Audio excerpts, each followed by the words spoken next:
Assalamualaikum warahmatullahi wabarakatuh. Selamat datang lagi sahabat di channel One Opini dimanapun Anda berada saat ini. Pada video kali ini kita akan mengulas Ahok, yang dimana sebelum dia diperiksa oleh Kejaksaan Agung kemarin dalam sebuah podcast, Ahok seperti garang berkoar-koar dan mengatakan bahwa saya akan membongkar semuanya pada kasus mega korupsi Pertamina dan saya akan penjarakan. Namun setelah Ahok diperiksa oleh penyidik Kejaksaan Agung, Ahok seperti macan ompongnya karena dia kaget data yang Kejaksaan Agung punya lebih banyak daripada data yang Ahok yang dia pegang. Dan di sini Ahok berbicara seperti lemah lembut, tidak garang lagi, tidak berkoar-koar lagi. Dan ini membuat netizen se-Indonesia merujak habis-habisan Ahok, yang dimana dalam sebuah podcast dia berkoar-koar, namun setelah di penyidik memeriksa Ahok dia malah seperti lemah lembut. Nah, bagaimana videonya? Kita lihat dan dengarkan sama-sama berikut ini. Jadi ternyata dari Kejaksaan yang lebih banyak daripada yang saya tahu. Ibaratnya saya tahu cuma sekali, dia tahu dari kepala. Saya juga kaget-kaget juga jika tahu penelitian ini ada kuat apa, ada perkembangan, referensi media apa, dia jelas. Saya juga kaget-kaget. Karena kan dia sebagainya. Sebenarnya kan saya tidak bisa sampai ke operasional. Saya cuma sampai memeriksa. Kita tuh hanya memonitoring, dari SAP itu. Karena untuk kebetulan kinerja,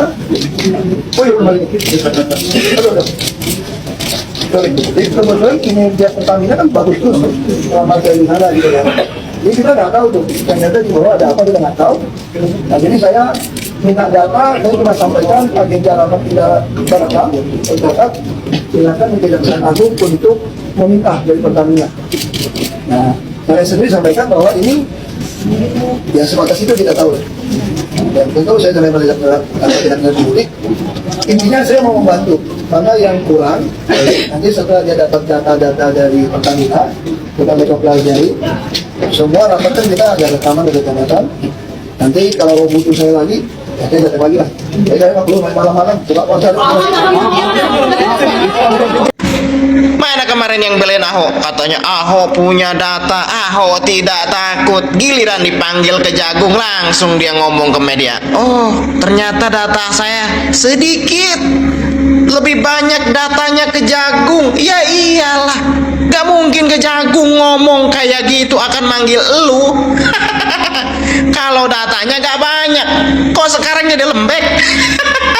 Harusnya keras lagi dong kayak kemarin video awal itu ya. Saya akan dengan data saya akan penjarakan itu. Sok keras. Giliran dipanggil lembek. Makanya ya maksud gua santai dulu gitu loh. Jagung nggak mungkin ngomong sembarangan kalau datanya nggak banyak, Mas Ahok.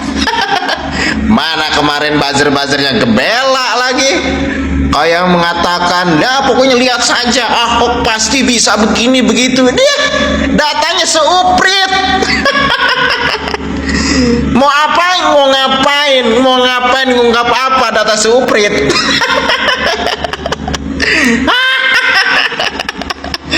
Dengan data ini saya akan penjarakan kalian semua. Waduh, sebegitu berapi-apinya Ahok, sebegitu emosionalnya Ahok ketika diwawancarai oleh media beberapa minggu yang lalu teman-teman terkait dengan kasus Pertamina.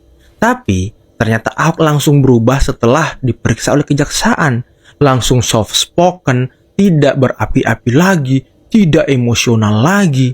Bahkan Ahok sampai kaget karena data dari kejaksaan ternyata lebih banyak daripada data Ahok yang menjabat sebagai komisaris kurang lebih 4-5 tahun teman-teman. Ini saya jadi heran ya, apakah Ahok benar-benar hanya gertak sambal? Apakah tuduhan netizen bahwa Ahok cari panggung itu benar adanya? Apakah tuduhan dari Bung Andre Rosiade kalau Ahok omon-omon itu benar adanya juga? Tapi ya terlepas dari semua itu, semoga kasus Pertamina diusut sampai akar-akarnya, sampai mafia-mafianya Kalaupun ada pejabat yang terlibat, semoga diberangus semuanya teman-teman. Gimana menurut kalian? Coba komen di bawah ya. Dari kasus korupsi Pertamina yang merugikan negara sampai 1 kuadriliun itu, beberapa waktu lalu kita disuguhkan oleh sebuah pertunjukan di mana nih ada macan sejati yang mengaum begitu kerasnya, begitu dahsyatnya berulang-ulang, ingin menunjukkan taring yang dimilikinya. Tapi seiring berjalannya waktu membuktikan bahwa macan yang ngeklaim punya taring itu ternyata hanya sekedar macan ompe. Aduh, bagaimana sini macannya? Di awal macannya mengaum begitu kerasnya, mengklaim seakan-akan taringnya amat sangat tajam gitu ya. Bicara dengan data-data yang dimiliki bisa memenjarakan. Kalau rezim benar-benar ingin memberantas korupsi dengan data yang dimiliki bisa penjarakan ini. Tapi ternyata setelah dipanggil kejaksaan kok lain. Ternyata data yang dimiliki hanya notulen rapat, dan data yang katanya bisa memenjarakan itu harus minta lagi sama Pertamina. Dan sebagai masyarakat yang turut dirugikan dalam kasus korupsi Pertamina ini, wajar saja kalau kita melontarkan pertanyaan kepada seseorang yang digaji dengan gaji yang amat sangat fantastis yang sampai miliaran rupiah per bulan. Kerjaannya itu sebenarnya ngapain aja? Pengetahuannya selama katanya berkuasa jadi komisaris utama, pengetahuannya tentang apa yang terjadi di perseroan yang diawasinya hanya sebatas kaki, sedangkan apa yang diketahui oleh kejaksaan bisa di kepala. Berarti selama ini apa yang dikerjakan sehingga pengetahuannya amat sangat ini cuma sampai di kaki. Kalau sudah tahu dengan data-data yang dia punya bisa memenjarakan, kenapa nggak dilaporkan dari dulu? Itulah.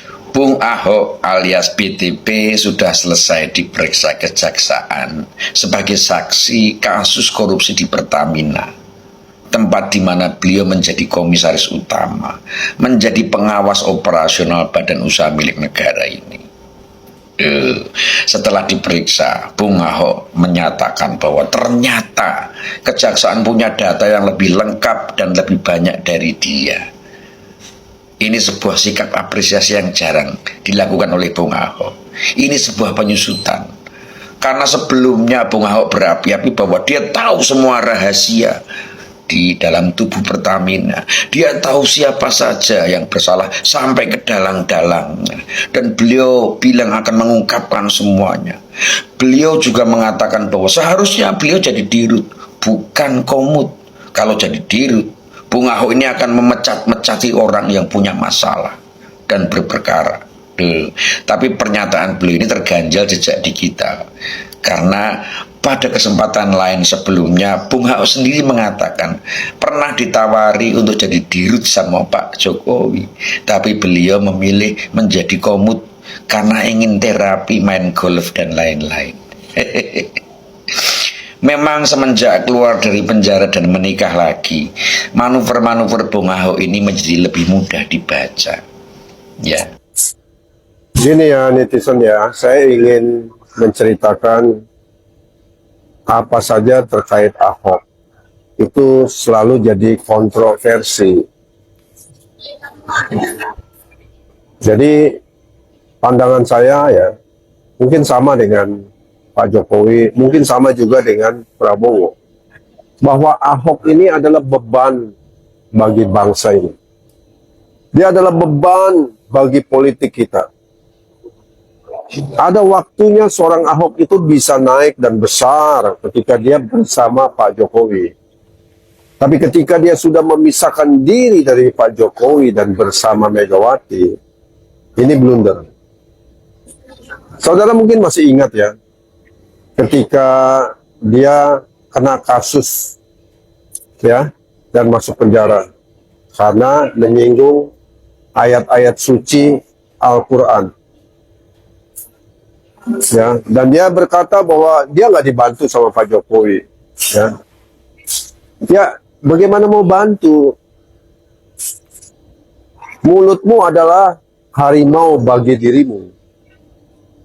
Anda terlalu sombong untuk mengatakan bahwa Anda salah. Bahkan sampai hari ini, keluar dari penjara, nama baikmu sudah rusak, berantakan. Tetapi apa yang Pak Jokowi lakukan? Kamu diangkat jadi presiden komisaris Pertamina. Tetapi sebelumnya, Anda ditawarkan jadi dirut. Anda sendiri yang mengatakan, saya ditawarin Pak Dirut, jadi dirut. Tapi saya sekarang tidak mau. Saya mau santai, mau main golf, mau belajar piano. Oh, kemarin waktu kau jadi komut, kerja kau ngapain aja? Masa Kejaksaan Agung lebih banyak memiliki data daripada kau lagi, sementara kau komutnya. Makanya kebanyakan kau main golf sama main piano, jadi kau nggak tahu. Inilah Ahok nih, semenjak di Banteng makin sedeng. Dulu waktu 2012 ya kan, aku tuh suka nengok kau, kayaknya kan tegas, berwibawa, ya, berbicara lantang. Waktu itu kau masih di Partai Gerindra bersama Bapak Prabowo, ya kan? Kau dan Pak Jokowi menang di Pilgub Jakarta. 2014 Pak Jokowi mencalonkan diri menjadi presiden dan otomatis kau menjadi gubernur Jakarta. Di tengah jalan, ya kan, karena kau merasa kan Banteng itu lebih besar daripada Gerindra. Jadi kau berharap nanti 2017 kau bisa terpilih menjadi diusung oleh Banteng menjadi gubernur DKI, dan kau pun melompat pindah partai ke Banteng. Memang benar, ya, Banteng mendukung kau menjadi cagup DKI 2017. Tapi sayangnya lawan kau Imam Mahdi. Imam Mahdi ini punya 1000 cara untuk menjatuhkan lawannya. Karena kesombongan yang kau miliki, ya kan? Kau pun tersalah bicara mengenai ayat Al-Maidah. Jadi dengan gampang Imam Mahdi mengalahkan kau. Ya, bukannya menjadi gubernur malah kau nginap di Hotel Prodeo. Prabowo gaspol, bersih-bersih kasus korupsi di Indonesia. Mantap Bapak Presiden Prabowo, sudah bersih-bersih kasus korupsi di Indonesia, bersih-bersih para koruptor di Indonesia, selesaikan semua hingga ke akar-akarnya, dari atas sampai ke bawah, disikat, tidak usah pandang bulu. Tapi jangan hanya bersih-bersih yang sudah ada Pak, dicegah juga untuk yang baru-baru mau korupsi. Jadi undang-undangnya dibenahi Pak. Ya, banyak masyarakat yang berharap undang-undang perampasan aset itu disahkan Pak, agar koruptor yang ketangkep itu dimiskinkan semiskin-miskinnya, nggak bisa hidup enak. Jadi calon koruptor itu takut miskin. Terus kalau bisa Bapak Prabowo ini bikin undang-undang metong untuk para koruptor. Gimana para netizen, setuju nggak kalau koruptor di Indonesia ini itu dihukum metong, dihukum selesai, biar kapok yang lain. Walaupun itu korupsi uang 1 juta, sikat Pak. Karena korupsi itu tidak hanya di atas, tapi di bawah juga banyak korupsi Pak. Staf-staf di bawah itu banyak Pak.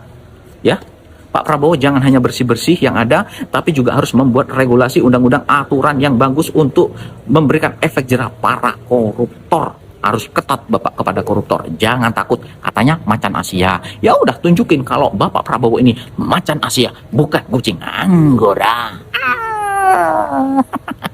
Kencangkan seatbelt kalian, karena Pak Prabowo atau pemerintahan Prabowo Gibran akan gaspol melawan maling-maling, melawan garong-garong, dan Pak Prabowo mengatakan, saya siap mati untuk bela negara. Hari ini kawan-kawan, Menteri Keuangan kita Bu Sri Mulyani sudah mengumumkan bahwa defisit anggaran kita 31 triliun. Negara mengalami kerugian yang banyak, ya, karena digarong, karena uang kita dirampas oleh tikus-tikus tidak bertanggung jawab itu kawan-kawan. Kebocoran negara, itu yang dikatakan oleh Pak Prabowo, ya. Maka inilah momen yang tepat, pemerintahan yang kuat, yang didukung oleh SBY, yang didukung oleh Pak Jokowi, yang didukung oleh kekuatan yang ada, menghabisi total tikus-tikus yang ada di Indonesia, ya. Jadi saya kira kita akan mengalami turbulensi yang luar biasa nanti, getaran yang sangat hebat, dan dalam waktu mungkin 1 tahun ke depan kita akan melihat siapa saja yang akan ditangkap, ya. Kita bersama Pak Prabowo. Nah, itulah tadi sahabat-sahabat beberapa cuplikan video di mana netizen se-Indonesia menrujak habis-habisan Ahok, yang dimana pada saat dia diperiksa oleh Kejaksaan Agung, penyidik mempunyai data lebih banyak daripada Ahok, dan disitulah Ahok kaget sehingga netizen menrujak, dan Ahok tidak seperti dalam sebuah podcast yang selalu berkoar-koar, garang, ganas, namun setelah diperiksa dia seperti macan ompong, sahabat-sahabat. Bagaimana pendapat Anda? Silahkan komentar di bawah. Jangan lupa like dan subscribe. Sekian dan terima kasih.